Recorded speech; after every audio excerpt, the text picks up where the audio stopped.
Ogo to gogo mora, ogo to gogo anu, ogo to gogo jade.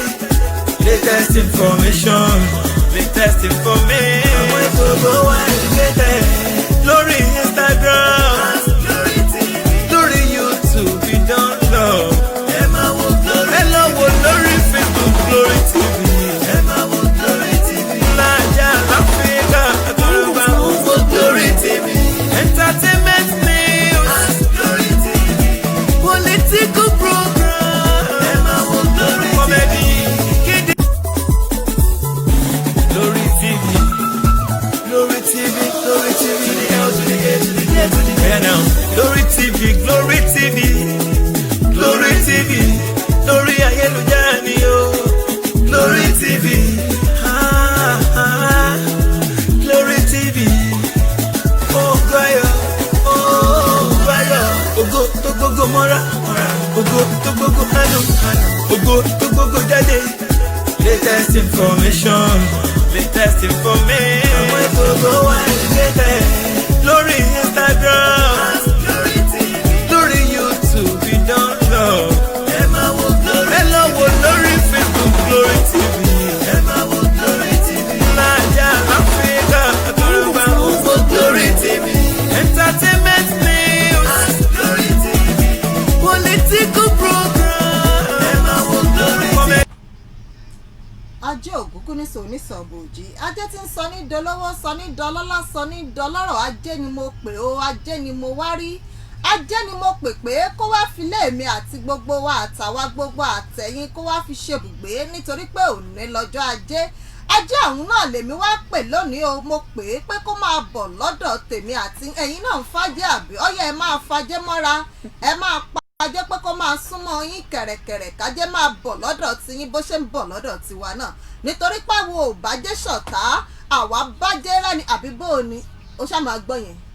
owó. Owó ló ń jáde mo rò pé ò ní gbọ́ ni. àṣàbí náà. ó ṣàbí ó ti mọ̀ pé owó là ń sọ nípa rẹ̀ Ego Kudi kí ló tún kù bá mi fún. owó náà. owó náà ló tún owó náà owó. lẹ́yìn owó wọ́n tún lówó lókùn ń tó bá mú kọ́mọ kòbòkòbò kó fi mọ tí ń jẹ́ ego tó fi mọ tí ń jówó tó fi mọ tí kí ló dé. More like rhymes here. Are you not kòbòkòbò? I like the rhymes. Continue. I'll catch you there. Continue. Ẹ wo ọjọ́ máa kí wa kú ojúmọ́ ọmọ níbi gbogbo tẹ̀sí láǹfààní láti máa wò kàn ní Glory TV Net. Ìyá ìkànnì tẹlifíṣàn tó jẹ́ torí ẹ̀rọ ayélujára tó jẹ́ taládàáni bọ́yọ̀rí Instagram lẹ́yìn wá wà at Glory Net TV ibẹ̀ la wà lórí Instagram bọ́yọ̀rí YouTube lẹ́yìn dẹ̀ wà. Glory TV Network. Ìyẹn lórí YouTube ó ti bá mi sọ bí tá a wà lórí YouTube. Facebook again. Glory TV Net. O try mo ṣó ti wà ní báyìí. ó wà bẹ́ẹ̀. Ẹ wo ẹ ti mọ̀ pé takọtabo báyìí náà lọ́lọ́run ọba mi òkè ló dálé ayé bó ṣe dákọ bẹ́ẹ̀ náà ló dábò bó ṣe wá dá wa lápá àtabo bẹ́ẹ̀ náà ló jẹ́ pé gbogbo èdè pátápátá làwa gbọ́ gbogbo èdè là ń sọ bẹ́ẹ̀mi bá ṣe ń sọ èdè abínibí ìyẹn èdè adúláwọ̀ ìyẹn èdè babalá tèmi bẹ́ẹ̀ lòwúrọ̀ máa ṣèdè tiẹ̀ ẹ mọ̀ pé ẹni tó bá ti lọ bóbìnrin bá ti lọ tó rìnrìn bí mo ti rìn ìrìnrìn òṣì ìrìnrìn ìyá ìrìn gidi mọ́rin mo fi dé ilẹ̀ nọ́ọ̀tì lọ́nlọ́n ló fi jẹ́ pé kòbòkòbò mo lọ mú wálé ẹ gbà mí bí mo ṣe rí tí mo rí mú wálé nu o ń bẹ́yẹn bá dẹ̀ mú wálé náà wọ́n ń gbà lọ́wọ́ ẹni jẹ́ wọ́n mọ̀ pé o wà níbí.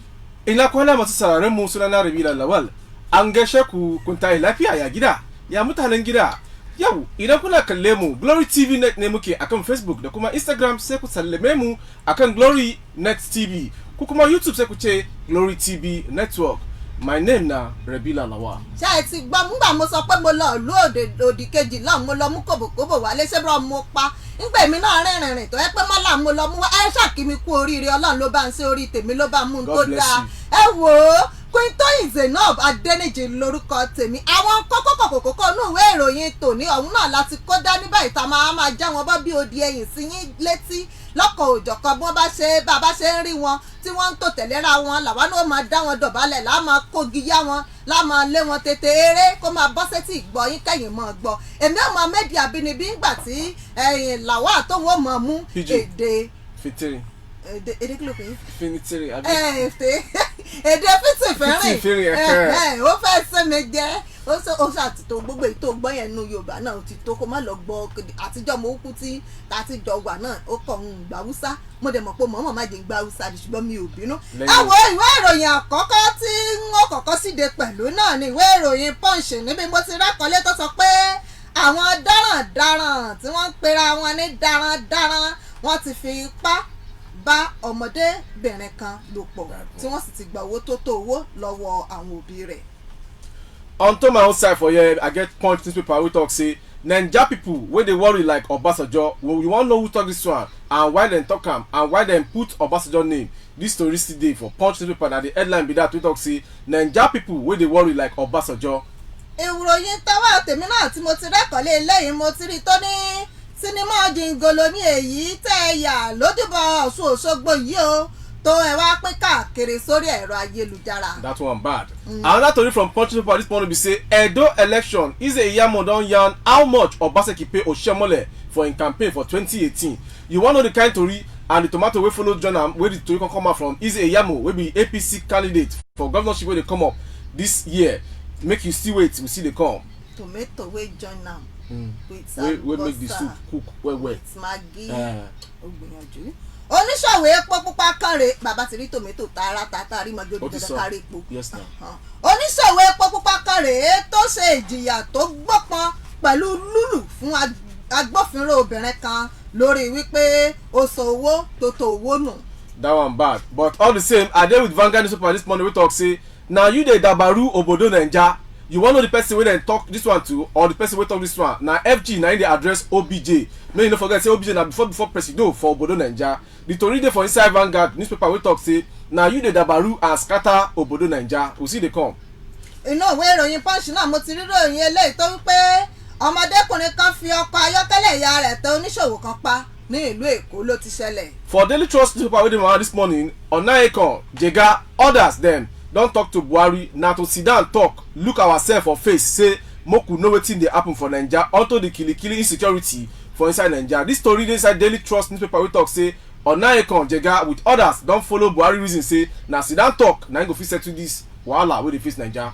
ọ̀dà ọlọ́run kú bá wa yanjú gbogbo ẹ̀. ẹ wò ó wá àwọn agbófinró ti tẹ àwọn afifóònù léwálu jìbìtì lórí ẹ̀rọ ayélujára o. àwọn ìròyìn yìí òun àti ìyókù rẹ̀ náà lẹ́ẹ̀mọ́ gbọ́ lówùúrọ̀ òní lórí ìròyìn gbáǹkọ́gbì tí ìkànnì iléeṣẹ́ Glory TV Net èyí tó jẹ́ tẹlifíṣàn orí ẹ̀rọ ayélujára. ẹ wò ó ẹjẹ́ àjọ máa mú kinní yẹn lọ́lọ́kọ̀ òjọ̀kan. ẹjẹ́ ni ó ṣíde látọ̀dọ̀ mi ń bí báyìí níbi mo ti rí ìròyìn tó ń wí pé nípínlẹ̀ Ògùn bí mo wà yìí ibẹ̀ náà mo ti ṣíde ìròyìn láàárọ̀ yìí níbi mo ti rí ìròyìn tó ń wí pé ọwọ́ àwọn agbófinró yẹn àwọn ọlọ́pàá ìpínlẹ̀ Ògùn ó ti tó àwọn darandaran méjì kan lórí pé wọ́n lọ sí ọ̀dọ̀ àgbẹ̀ kan ní ìjọba ìbílẹ̀ Ewékorò ní ìpínlẹ̀ Ògùn tá a wà yìí léyìí tí wọ́n jí owó tó tó 140,000 naira tí wọ́n jí gbé tí wọ́n wá mú ìpá tí wọ́n tì í bọ ọmọbìnrin léńjẹ ọmọ ọdún mẹ́rìndínlógún 16 years tí wọ́n tì í bọ̀ lára gbàá tí wọ́n jálẹ̀kùn wọnú yàrá ara ọmọbìnrin yìí tí wọ́n fipá bá a lájọṣepọ̀ èyí tí í ṣe ọmọ àgbẹ̀ náà. àwọn afurasí ọ̀daràn náà ní Abu Adamu àti Muhammadu Aliyu lẹ́yìn tí ọwọ́ àwọn agbófinró ẹ̀ka ti Ewékorò tẹ̀. alukoro fún iléeṣẹ́ ọlọ́pàá ìpínlẹ̀ Ògùn Abímbọ́lá Oyèyẹmí sọ eléyìí di mímọ̀ ní ọjọ́ ìsinmi àná. Oyèyẹmí sọ wípé àwọn afurasí ọ̀hún ni wọ́n ya wọ oko àgbẹ̀ náà lẹ́yìn tí ó wà ní abúlé àfọwọ́wágbẹ́lu ní agbègbè Ewékorò. níbẹ̀ ni ìṣẹ̀lẹ̀ ọ̀hún ti ṣẹlẹ̀ lẹ́yìn tí wọ́n dé ọ̀dọ̀ arábìnrin kan tí orúkọ rẹ̀ ń jẹ́ Aminat Òkèṣọlá tí wọ́n sì gba owó tí ó tó 140,000 naira lọ́wọ́ rẹ̀. pẹ̀lú ẹ̀ náà wọ́n fi ipá bá ọmọbìnrin léńjẹ ọmọ ọdún mẹ́rìndínlógún 16 years wọ́n fi ipá bá ọmọbìnrin yìí ní àjọṣepọ̀ nínú oko kílò kàsáfà nínú oko kàsáfà ẹ̀gẹ́ àwọn kan máa ń pè ń gbàgùdá ẹ̀yin máa tún pè ń pákí ibi irú àwọn dípọ̀ ní ìsìn wọn ò mọ̀ pé lábúlé tí wọ́n pákí wọ́n máa ń pè nínú pákí bó bá dẹ̀ pé bẹ́ẹ̀ ṣe ń pè lábúlé yín náà òun náà ní. rogo ní Hausa rogo wetin be rogo. mo ní rogo ok wọ́n ní rogo làwùsá boyfriend mi ló wí bẹ́ẹ̀ ẹ wo èdè yòówù táyìn fi pè é ohun tí mo mọ̀ ní pé lóko pákí ibẹ̀ náà ni wọ́n ti fi ipá já ọmọbìnrin yìí ọmọ ọdún mẹ́rìndínlógún tí wọ́n fi gbájálẹ̀kùn wọnú yàrá ara rẹ̀ èyí àwọn afurasí ọ̀daràn tí ọwọ́ tẹ̀ yìí tí a tún lè pè wọ́n ní afurasí àtòlè alukoro fún iléeṣẹ́ ọlọ́pàá wá fi kún ọ̀rọ̀ rẹ̀ wípé àwọn afurasí ọ̀hún ni wọ́n ya wọ ilé arábìnrin Aminatu Òkèṣọlá yìí tí wọ́n sì gba $140,000 lọ́wọ́ arábìnrin ọ̀hún tí wọ́n tún wá mú ọmọ rẹ̀ obìnrin ọmọ ọdún mẹ́rìndínlógún léńjẹ ọmọ tí ò tí ì tó nǹkan kan tí ò mọ nǹkan kan tí wọ́n tún mú wọnú oko ẹ̀gẹ́ lọ tí wọ́n tún lọ dá dùbúlẹ̀ tí wọ́n tún togi sí i lá ìyẹn igi tó ti yé yín tó wá yẹ kó rí bẹ́ẹ̀ ẹ wò ó àfikọ́ lọ́run aláàánú kó ṣàánú wa kó gbà wá lọ́wọ́ àwọn darandaran tí wọ́n ń pera wọn darandaran ẹ bá fẹ́ ẹ̀kúnrẹ́rẹ́ ìròyìn ọ̀hún ó wà nínú ìwé ìròyìn Punch ṣe rọ́rọ̀ tó bá ti ní í ṣe pẹ̀lú àfipábára ẹni lòkè dùn lẹ́nu mi toróbìnrin ni mí ń fẹ́. How those people get mind kò yé mi. carry bulldozer break person shop wàhálà kò yé mi. from the floor reach up car government must do something. shop ni lóòótọ́. Yes na shop. Shop. For my own side here na Punch newspaper wey I wan carry talk say no be only Obasanjo dey feel worry for sake of Naija na people too for Naija too dey feel the same thing. Secondus na im yabis Buhari with APC. Na you dey Naija people wey dey worry like Obasanjo, the national chairman for the People's Democratic Party (PDP), Uche Secondus, na im don throw salute to the before Obodo Naija citizen Olusegun Obasanjo with other people wey dey worry with trouble mind say wetin federal government dey do for Naija till date we never still understand unto the kilikili and insecurity level wey still dey and other things wey be say many people don see wey dey happen and we never see government reaction. And Secondus still drop this information say na majority for Naija dey share the same feelings wey Obasanjo dey talk say Nigerian government wetin una dey do unto the insecurity wey dey follow happen every night and day and many Nigerians still dey follow and dey waka. Some people don change address wey be say dem don go Babagode side. This one come from Punch newspaper this morning wey talk say no be only Obasanjo dey feel worry for Naija, other Naija people sef dey feel the same thing. Na Secondus na im yabis Buhari with APC. Ọlọ́run akúkú ṣàánú wa lórí ẹgbẹ́ òṣèlú gbogbo yìí. Ẹ wo inú ìwé ìròyìn Punch náà mo wà níbẹ̀ mo ti rí ìròyìn tọwọ́ mi yìí ẹ jẹ́ ń gbéra kí n máa gbà pínlẹ̀ Ọ̀ṣun lọ nílùú bàbá tó bí mi lọ́mọ ibẹ̀ mo ti rí kí ló rí. You try. You always go back home. Mi báwo ni mi ṣe ní lọlé ibò náà máa ń lọ nọ́ọ̀tì jẹ́mi náà lọlé kí wọ́n lè mọ̀ pé kèsì kò jí mi gbé wọ́n máa rò pé olúwa rẹ̀ mọ́lé mọ́ nígbò tí lọ fẹ́ kóbókóbó. Ẹ wò ó ọwọ́ àwọn ọlọ́pàá ìpínlẹ̀ Ọ̀ṣun ti dẹ báyìí o látàrí mímú tí wọ́n rọ́wọ́ tó arákùnrin kan tí wọ́n pe orúkọ rẹ̀ ní Tóbilọ́ba Jọlọ́ọ̀ṣọ́ kí ni Tóbilọ́ba Jọlọ́ọ̀ṣọ́ ṣe wọ́n ní lórí ẹ̀sùn wípé ó ya sinimá Jingolo lójúbọ Ọ̀ṣun Òṣogbo ẹ ti mọ̀ rú àwọn sinimá bẹ́ẹ̀ sinimá tọkùnrin àtọkùn obìnrin ń yà nínú ilé kí ló pé bó ṣe pé yẹn òun ni sinimá ọ̀hún Jingolo lèmi mọ̀ sí ẹmu orin tá a máa ń kàn gbà wá ń kérékéré pé Jingolo sinimá Jingolo òun ni Jọlọ́ọ̀ṣọ́ yà Jọlọ́ọ̀ṣọ́ ni wọ́n ló múra bí ọlọ́sùn pẹ̀lú obìnrin kan ní ìhòòhò ọmọlúàbí tí wọ́n sì ń ya sinimá Jingolo ní ojúbọ Ọ̀ṣun Òṣogbo ẹ̀yìn náà rí nǹkan bí wọ́n ní sinimá yìí ló ṣẹlẹ̀ ní inú oṣù kẹjọ ọdún tá a wà yìí níbi tó ti wá ya sinimá ọ̀hún tán tó wá pín káàkiri gbogbo ẹ̀rọ ayélujára ó ní ẹ máa wò ó ní ẹ wò bó ṣe rí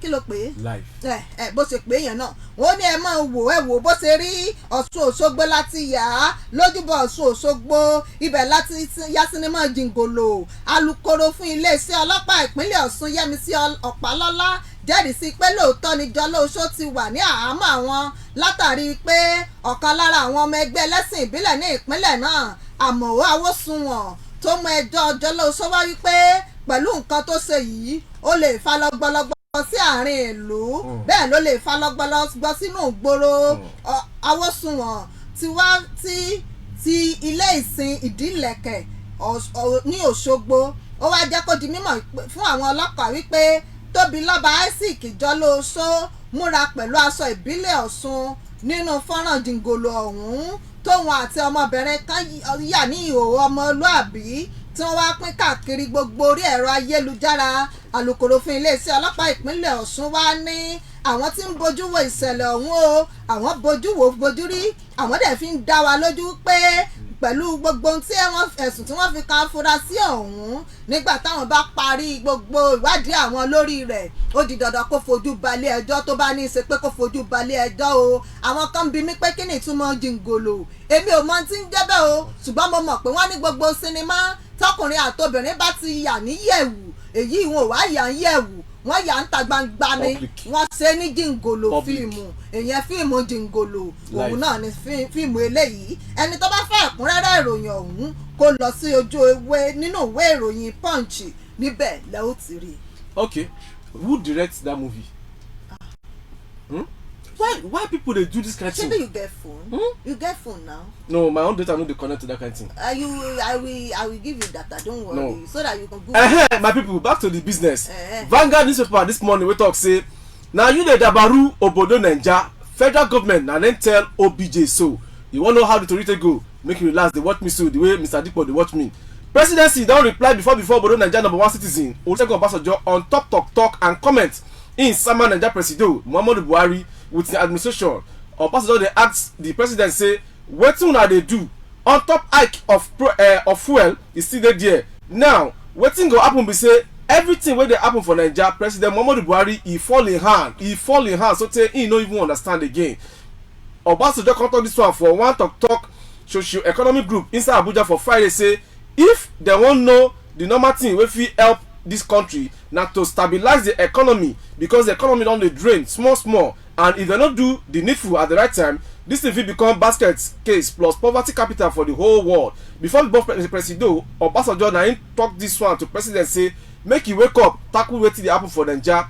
Unto fuel e dey there, kilikili insecurity e dey there. Na him Buhari come give OBJ say na him dey dabaru obodo Naija say peace dey for Naija but na him talk wey too much na him dey make Nigerians dey yarn say President Buhari no do anything. Response from Buhari to OBJ na him dey for inside Vanguard this paper this morning. If you wan understand am well make you hold Vanguard this paper this morning wey talk say na you dey dabaru obodo Naija federal government tell OBJ.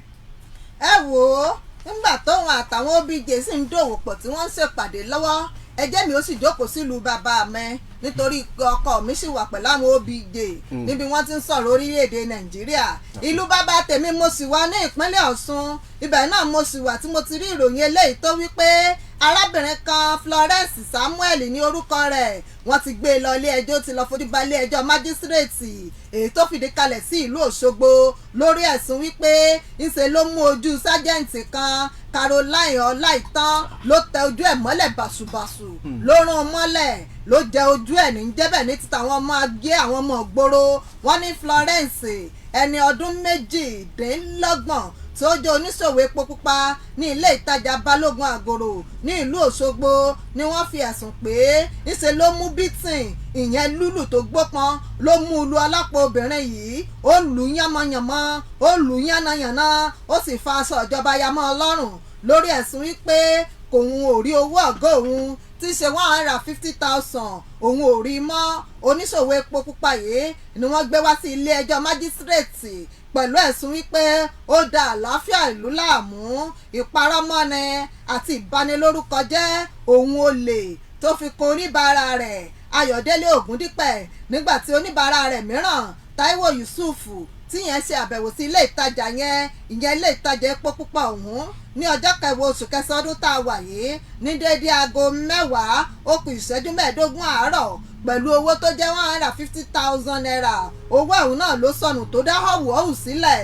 Agbẹnusọ fún ọlọ́pàá Adéoyè Káyọ̀dé ṣàlàyé wípé Florence ṣe ìjìyà fún Caroline nípa lùlù tinú tẹ̀yìn bí aṣọ ó lù bàjẹ́ ó lù gidi gan ni kódà ó lù débi pé kò tiẹ̀ rántí pàṣọ ìjọba wà lọ́rùn rẹ̀ ó lù ó tún faṣọ ìjọba ya mọ́ ọ lára nígbà tí agbófinró yìí ṣe iṣẹ́ òòjọ́ rẹ̀ káàkiri ṣebí kó rí kó ṣàánú wa kó má jẹ́ ká sí rìn ká má kàgbákò ká má rí wàhálà lẹ́nu iṣẹ́ òòjọ́ wa iṣẹ́ òòjọ́ Florence ibi tí Caroline ti ń ṣiṣẹ́ òòjọ́ rẹ̀ ìlò ti ṣe alábàápàdé Florence tíyẹn fi mú bí tí ayé bò tó fi lù ú bàjẹ́ ó lù ú gidi ó tún gbaṣọ ìjọba lọ́rùn rẹ̀ ẹ̀ṣẹ̀ tí arábìnrin yìí ṣẹ̀ ó ṣe déédé pẹ̀lú ìjìyà tó wà nínú ìwé òfin ti ìpínlẹ̀ Ọ̀ṣun ti ọdún 2002 léyìí tẹ́ ẹ lè rí kà tẹ́ ẹ bá fẹ́ kúlẹ̀kúlẹ̀ rẹ̀ nínú ìwé ìròyìn Punch. Civilian beat first man. Okay. He beats authority. I don't know whether you know. He commots uniform. Go beat authority, o tell you authority mole. He match authority high. He go enter court, go dey face judgment. Now, my country people. You going to the judge. Go to my country people. Make I let them know. Bombo, okay? Daily Trust na be this one wey the man we talk say Onaikon, Jega, others they don talk to Buhari. Na sit down talk fit bring salute for Obodo Naija. Wetin be the tori? The tori be say the group wey get powerful people reason with Oga President Muhammadu Buhari plus the 36 state governor dem say make dem sharply arrange dialogue process wey go help solve insecurity and kilikili wey dey happen from Obodo Naija. Make I no forget say we don tell that this morning unto some people wey dey call themselves daron but na daron na dem be wey be say dem break person shop unsolicitedly. This one no good. Make we dey follow wetin fit help this country stabilize. Na wetin this group people tell President be that Oga Buhari say make him and 36 state governors dem plus Abuja Federal Capital Territory make dem sit down know wetin we go fit do as a step forward unto our economic stability wey go help Nigeria sell back to the world. The group of power people still talk say this matter na on Sunday night dem talk am and the reason am say this one go fit end the COVID-19 pandemic wey dey kill the whole world and Nigeria sef no dey exception. This one na im dey follow for wetin dem talk say Onaikon Jega with other powerful leaders dem don reason Buhari unto wetin e fit do to take help stabilize economy wey don go down due to the pandemic of COVID-19. If you wan know the much about the story because the story no end for wetin me I talk, e still plenty for inside Daily Trust newspaper this morning.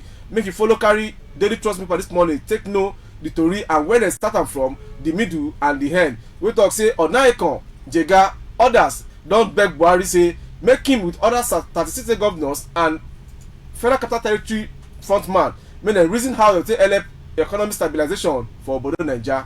Ẹ wò ó ńgbà tó ń mú ọ̀rọ̀ orílẹ̀-èdè Nàìjíríà lọ́kùnkúndùn ìròyìn ọwọ́ mi yìí ló ń gbomi lójú pẹ̀rẹ̀pẹ̀rẹ̀ tó ń pariwo pé kọ́lọ́run má jẹ́ kárìn lọ́jọ́ tẹ́bi ń pọ̀ nà ọmọdékùnrin kan ọmọ ọdún 16 years ló mà ti fi ọkọ̀ ìyá rẹ̀ ṣe àyẹ̀wò bóyá òun ti mọ ọkọ̀ wà tó dẹ̀ ṣe bẹ́ẹ̀ tó gbẹ̀mọ́ arábìnrin oníṣòwò kan. Ìṣẹ̀lẹ̀ yìí ló ṣẹlẹ̀ ní Arena shopping mall ní ìlú Òṣòdì ní ìlú Èkó nígbà tí arábìnrin kan tí orúkọ rẹ̀ ń jẹ́ Tuale Iwejim fẹsẹ̀ rìn lọ síbi tó ti máa ra ọjà sínú ṣọ́ọ̀bù tirẹ̀ kó tó di pé ó ṣalábàápàdé ọlọ́jọ́ níbi tí ọmọdékùnrin ọmọ ọdún 16 yìí àti ọkọ̀ ayọ́kẹ́lẹ́ ìyá rẹ̀ tí wọ́n ti ń jà gùdùgùdù láti mọ̀ bóyá òun máa dúró òun ò lè dúró tí wọ́n jà gùdùgùdù mọ́ ara wọn lọ́wọ́ kó tó di wípé ó lọ ṣe kòǹgẹ́ ẹni ẹlẹ́ni. Arábìnrin yìí ni wọ́n gbé dìgbàdìgbà lọ sí ilé ìwòsàn Lùtù Ìdí Àràbà ní Sùúrùlérè ní ìlú Èkó níbi tí wọ́n ti ṣiṣẹ́ abẹ fún un kó tó di pé ọlọ́jọ́ wá dé bá lọ́jọ́ kejì tí wọ́n ṣiṣẹ́ abẹ tán. Ọkọ olóògbé náà ìyẹn Christopher Iwejim jẹ́ kó di mímọ̀ wípé ìyàwó òun farapa púpọ̀ nínú ìjàmbá náà léyìí tó béèrè fún ẹ̀mí rẹ̀. Ó wá ṣàlàyé pé òun àtàwọn gbọ́ wípé ọmọdékùnrin yìí àti ìyá rẹ̀ wọ́n lọ sọ́jà lọ ra ọjà níbi tí wọ́n ti fẹ́ máa lọ nìyá yìí ti rántí pé ọjà táwọn gbé àwọn ò tí ì gbé ọjà àwọn tán káwọn òun lọ kó yòókù wá tó dẹ̀ fi ọmọ ọdún 16 yìí tó fi sínú mọ́tò wípé Junior dúró mò ń bọ̀. Wọ́n bi mí pé ṣé Junior ló kọrin ìmọ̀ kọrin wípé Junior dúró sínú mọ́tò mò ń bọ̀ o dé lọ gbé ọjà yòókù tá a rà wá kó má jẹ́ pé a ti gbàgbé gbogbo ọjà lẹ̀ nígbà tí ọmọkùnrin yìí wà nínú mọ́tò tí ìyá rẹ̀ ti lọ láti lọ gbé ọjà tí ò sí láyìíká mọ́. Bẹ́ẹ̀ làwọn tí wọ́n ń páàkì sínú ọgbà náà ìyẹn ní Arena shopping mall ní ìlú Èkó ní Òṣòdì ibẹ̀ ni wọ́n ti wá pé ẹ wò ẹ dákun ibi ẹ páàkì mọ́tò yín sí yìí ìyẹn ibi ẹ gbé mọ́tò sí ẹ bá wa sún síwájú díẹ̀ tàbí ẹ sún sẹ́yìn.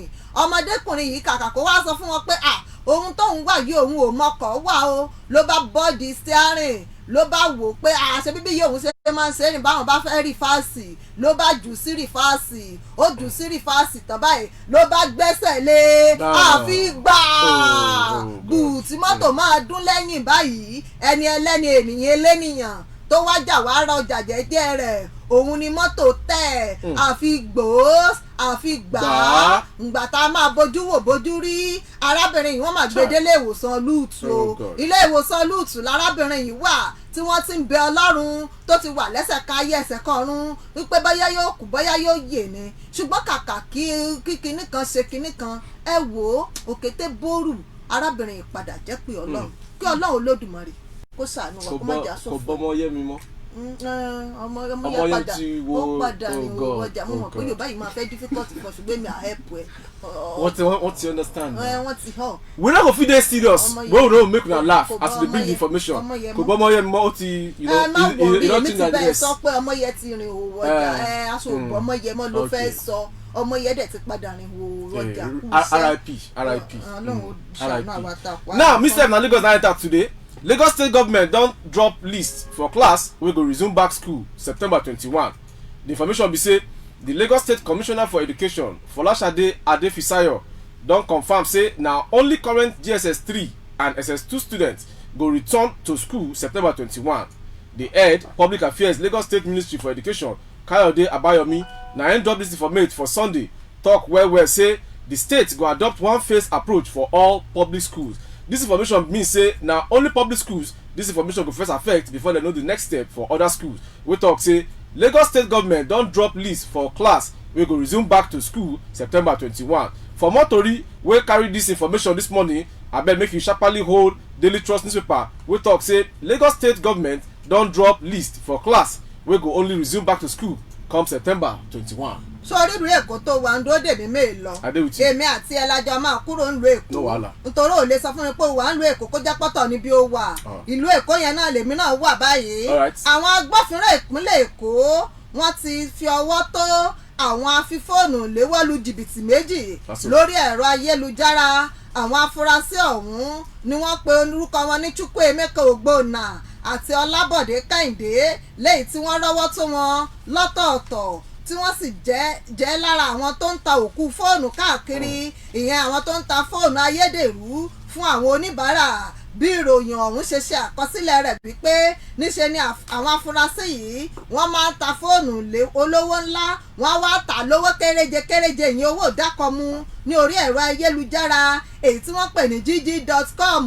gbogbo ẹ̀yin tẹ́ ń ra fóònù tàbí tẹ́ ń ra nǹkan lé tàbí tẹ́ ń ra ohunkóhun lórí ẹ̀rọ ayélujára ìròyìn ló ní ẹ súnmọ́ bí ẹ wá gbọ́ o ṣó o ti ń gbọ́ ìwọ ni mò ń bá wí Ṣẹ́gun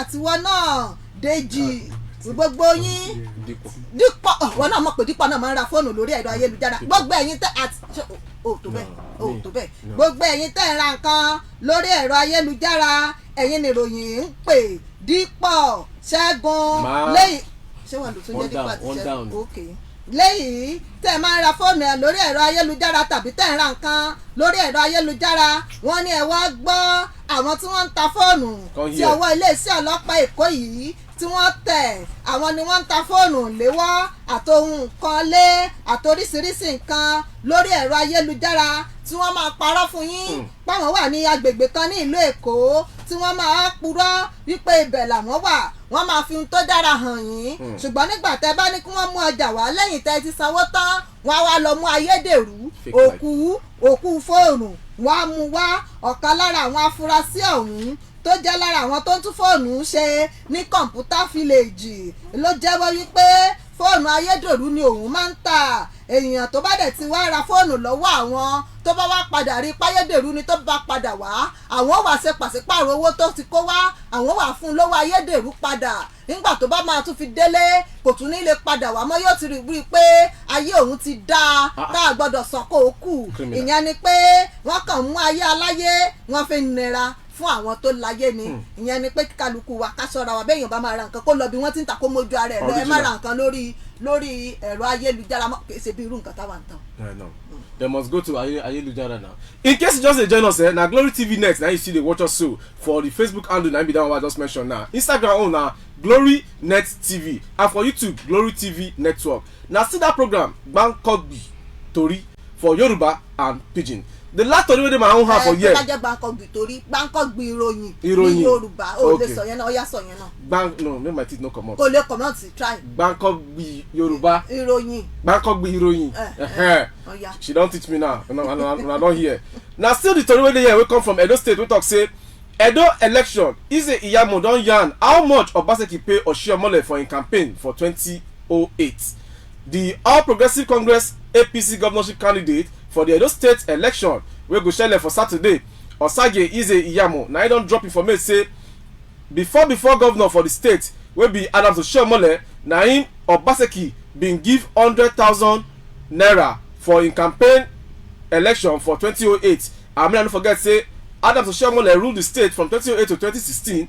Eze Iyamo come confirm this information say as e show face for one governorship debate wey na Channels TV na dem package the story na him come tell us say make I no forget say Oshiomhole ruled the state between 2008 and 2016, and that time Eze Iyamo na PDP candidate im be, but im just talk this story make people for take know the kind closeness wey dey between Obaseki and Adams Oshiomhole. For more tori wey talk say Edo election Eze Iyamo don yarn how much Obaseki pay Oshiomhole for im campaign during 2008 election. This one na my own last story for this hour from this side. Make I ask my madam Sotiku. Ó sì kù ẹ wò ó sì kù báyìí náà nẹ̀bọ̀n ró àní rí jù báyìí lọ lórí ìròyìn Gbàǹkọ́gbì fún tòní. Ẹ má gbàgbé pé Glory TV Net òun náà nìkan ní tẹ́ ń wò wá lórí Facebook àti lórí Instagram at Glory Net TV. Tó bá jẹ́ lórí YouTube lẹ́yìn lẹ́ máa lọ tààràtàrà sí Glory TV Network. Ibẹ̀ náà la wà lórí YouTube. Bẹ́ẹ̀ ṣe wá ń wò wá ojú tẹ́ fi ń wò wó ò ní fọ́ etí tẹ́ fi ń gbọ́ wó ò ní di. Ẹ̀yin náà máa bá wa pín káàkiri. Ìyẹn ni pé kẹ́ ẹ máa ṣe share rẹ̀ ẹ máa ṣe share ẹ máa share ẹ sọra yín di sharer ẹ sọra yín dẹni tó ń pín ògo ẹ máa pín ògo kiri. Ògo èmi àti yìnyín ògo ayọ̀ wa lónìí tí ṣe ọjọ́ ajé kò ní wò òkùnkùn láṣẹ Ọlọ́run ọba mi òkè. Queen Zainab Adeniji náà lórúkọ tèmi nígbà tí màmá sọ fún wa pé ọ̀sẹ̀ yìí ọ̀sẹ̀ owó ọlá ọrọ̀ ọmọ ìbùkún àti ìgbéga ló máa jẹ́ fún gbogbo wa o. From outside here, the team wey make una watch us live and direct wey the team clear well. Sir Dipo plus Segun.